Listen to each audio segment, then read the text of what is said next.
Hey man! Watch out! It's a woodpecker from space!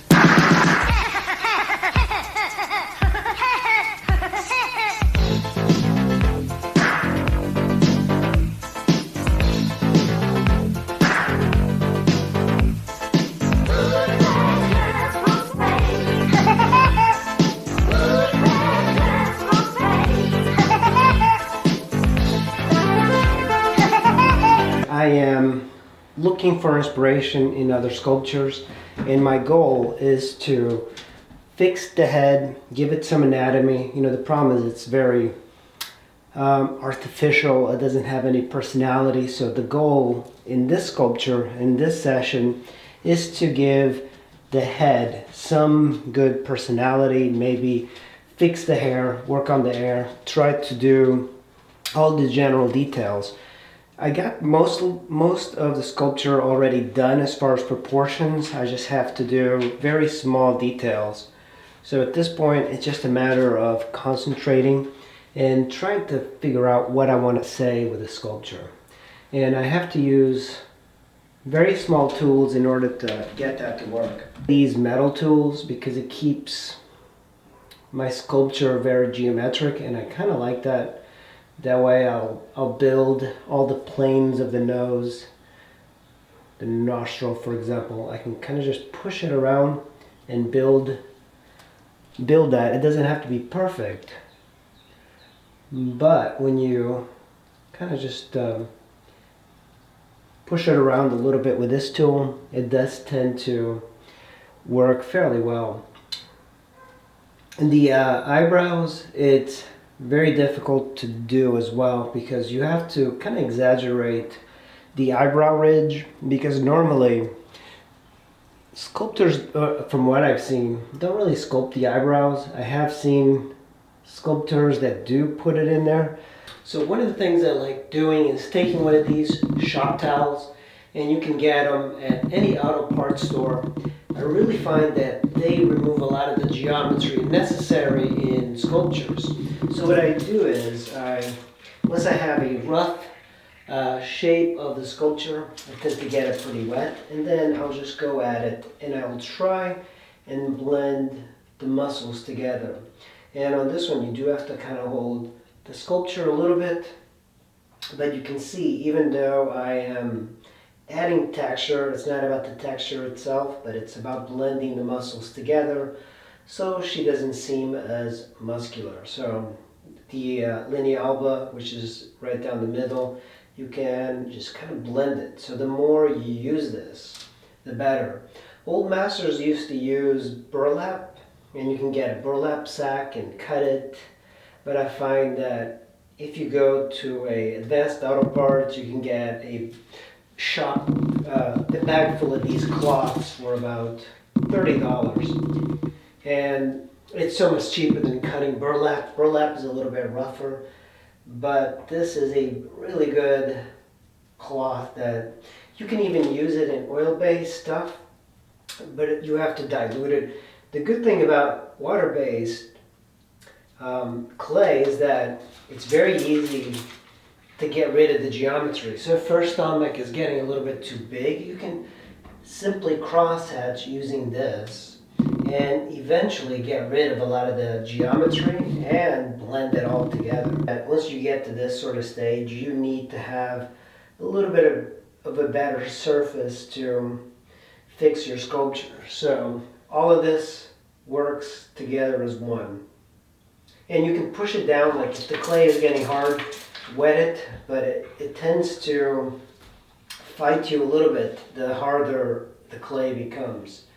And you can kind of feel it too as you're like going around. If you want to make something rounder, you can kind of feel where the imperfections are. So this right here, where a rib cage is, it's not exactly round. So I'll keep doing this until I get it absolutely round.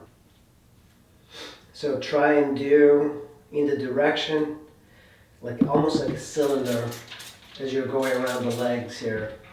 And try to use different parts of the cloth, just because this is going to be getting dirty. And once the cloth comes off on your, the clay comes off onto your cloth, then it's harder to remove clay or move it around because it's gotten so much harder. In a way, there's a lot of things that I really love about the knees, but if you just take your cloth and you just kind of like brush it over really quick, it kind of diffuses things and makes it more realistic. But you can't just leave it like that. One of the things I found students do was they'll take the cloth and they'll just brush their entire sculptures with it because it does look kind of neat, it blends everything together, but you don't want to do that. So after we do the cloth and remove a lot of the geometry, you want to go over again and define the parts like of the knee, the patella, like every single like muscle again.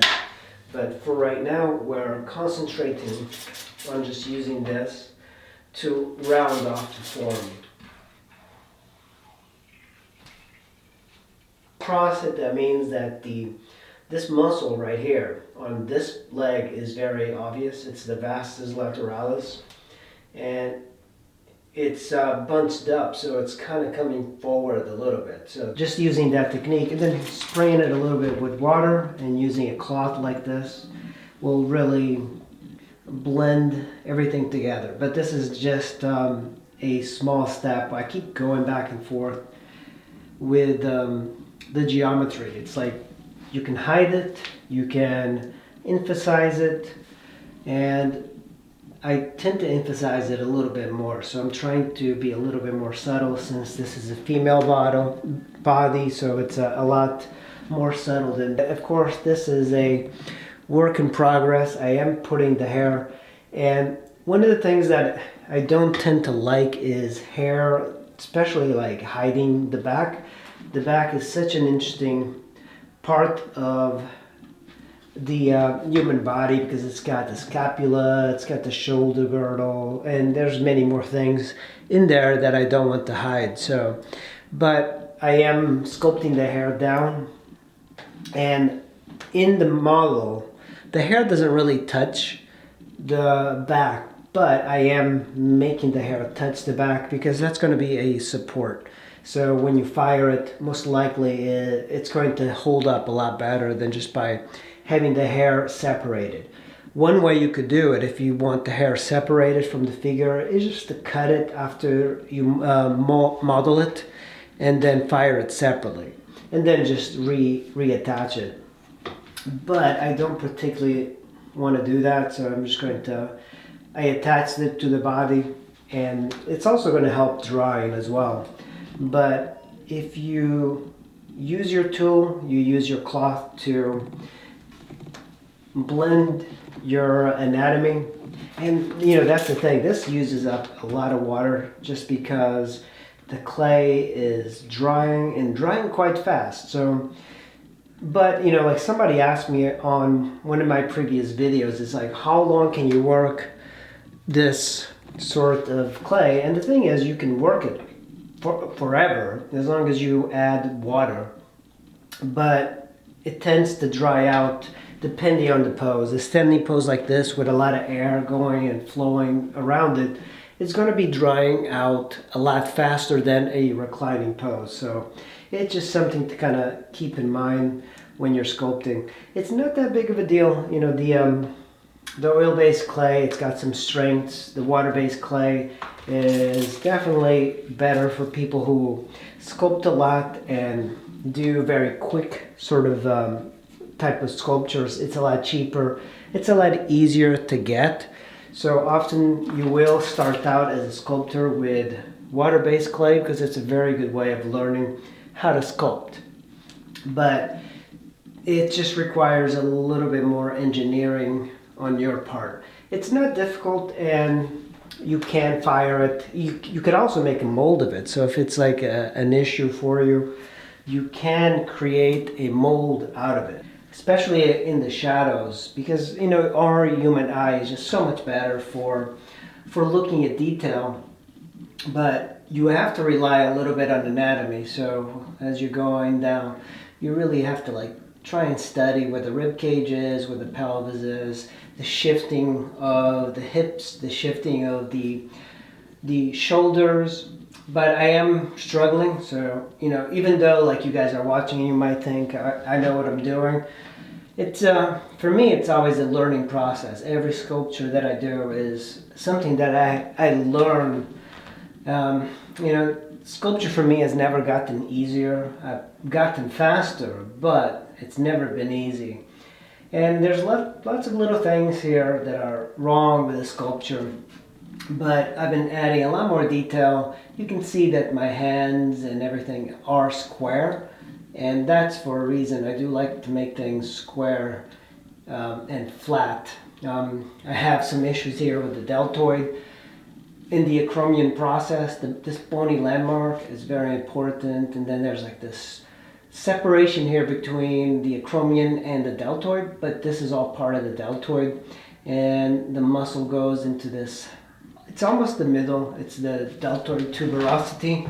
Then you have the trapezius, the biceps. As I'm looking at things, they look a little bit flat, and you know, with sculpture, the more important thing is the knowing of anatomy.